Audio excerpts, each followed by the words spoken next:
Isipin mo ito, dinala mo yung sasakyan mo sa mekaniko para tignan lang yung makina. Normal na araw lang, di ba?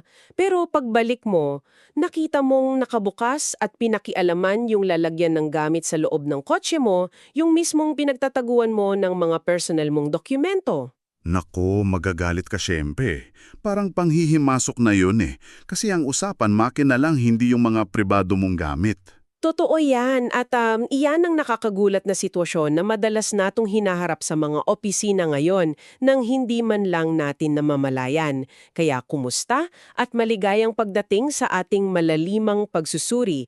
At para sa ating unang international na special na edisyon, buong Filipino ang gagamitin natin ngayon. Oo, at ang mission natin para sa iyo ngayon ay himayin itong mga sipi mula sa artikulong The Architecture of Controlled Compliance ni Aris Chan.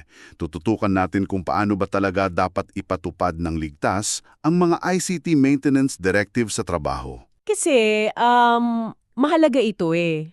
Yung mga kagamitan sa opisina tulad ng computer, hindi lang naman siya basta hardware, di ba? Imbakan ito ng mga sensitibong impormasyon, mga drafts, at mga pribadong deliberasyon ng opisina. Tama ka dyan. Hindi natin pwedeng ituring ang mga computer na parang simpleng makina lang na pwedeng kalkalin ng kahit sino. Himayin natin yan. Madalas, kapag may inilabas na memorandum para sa preventive maintenance, ang inaasahan ay susunod ka lang. Pero sinasabi sa artikulo na mapanganib pala itong tinatawag na blind compliance o yung bulag na pagsunod. Mapanganib talaga. May tatlong structural gaps o kakulangan sa estruktura itong mga direktiba na nagiging sanhi ng problema. Yung una, hindi malinaw ang saklaw. Ibig sabihin, walang pagkakaiba kung hardware lang yung i-inspeksyonin o kung i-access ba pati yung data. Mismo. Dahil walang malinaw na linya, madaling lumagpas sa limitasyon yung mga nag-i-inspection. Kahit sabihin nating malabo ang saklaw ng memo, paano naman yung batas natin? Di ba may Data Privacy Act of 2012 tayo? Meron nga, at iyan naman yung pangalawang kakulangan. Madalas, walang nakakabit na data protection protocol sa mga utos na ito. Sinasabi ng batas na ang pag-access sa impormasyon ay dapat palaging nakabatay sa necessity, proportionality, at transparency. Wait, para mas malinaw sa nakikinig sa atin, ibig sabihin ba ng proportionality nakasukat lang dapat yung galaw nila sa kung ano ang aayusin? Oo, ganun na nga. Kung ang aayusin lang nila ay yung keyboard o kaya yung fan ng computer, hindi na nila kailangang buksan pa yung folder mo ng mga financial reports. Makes sense. Ano naman yung pangatlong problema? Yung pangatlo yung kakulangan sa documentation framework. Kadalasan walang malinaw na listahan kung ano talaga ang ginuma sa computer mo. So kung walang nakasulat, parang mekaniko na walang inisyong resibo sa mga pinalitan niyang pyesa. Tama.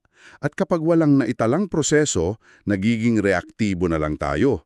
Saka lang tayo maghahanap ng pananagutan kapag may nawalang file o may nag-leak na impormasyon. At kapag nangyari yon, mahirap nang ibalik ang tiwala, di ba?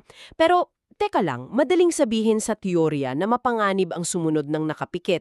Pero sa totoong buhay, kapag nasa harap mo na yung taga-IT tapos may dalang memo galing sa boss, lalaban ba tayo? Magmamatigas ba tayo sa utos? Valid na pangamba yan. Pero ang sagot ay hindi paglaban at lalong hindi pasibong pagsunod. Ang tamang hakbang ay controlled compliance. Controlled compliance, paano ba mangyayari iyan? Halimbawa, isa akong bagong job order staff. Tapos pinipilit ako nung senior IT na ibigay ang laptop ko. Mahirap kasing humindi. Diyan pumapasok yung pag-unawa sa papel mo. Bilang job order staff, hindi ikaw ang dapat magdesisyon ng mag-isa. So, dapat ba iakyat ko ito sa mas nakakataas? Oo, dapat iakyat ito sa private secretary o sa mismong namumuno sa opisina. Kailangan nating mapanatili yung tamang chain of command. Kumbaga sa mekaniko, bago mo ibigay yung susi, lilinawin mo muna sa pamamagitan ng boss mo na makina lang ang aayusin, bawal buksan ng pinto ng kotse. Exactly. Tatanungin ng opisina ninyo dun sa implementing unit, hardware diagnostics lang ba ito o may file access? Kung hardware lang, tuloy ang proseso. Paano kung kailangang i-access yung system? Kung kailangan ng access, dapat naroon ka mismong gumagamit. Bawal buksan ang mga files at dapat may mahigpit na dokumentasyon. Hindi mo basta isusuko ang device. Ipoproseso mo ito ng may kondisyon. Kaya para sa'yo na nakikinig, wag mong isiping wala kang laban kapag may dalang memo ang mga nag-iinspeksyon. Ang kapangyarihan mo rito ay ang paghingi ng malinaw na proseso. Totoo yan, kasi ang tunay na compliance hindi simpleng pagsunod. Ito ay ang pag-align ng direktiba sa kung anong sinasabi ng batas. Hindi nasusukat ang pagiging efektibo ng utos sa kung gaano ito kabilis sinunod, di ba?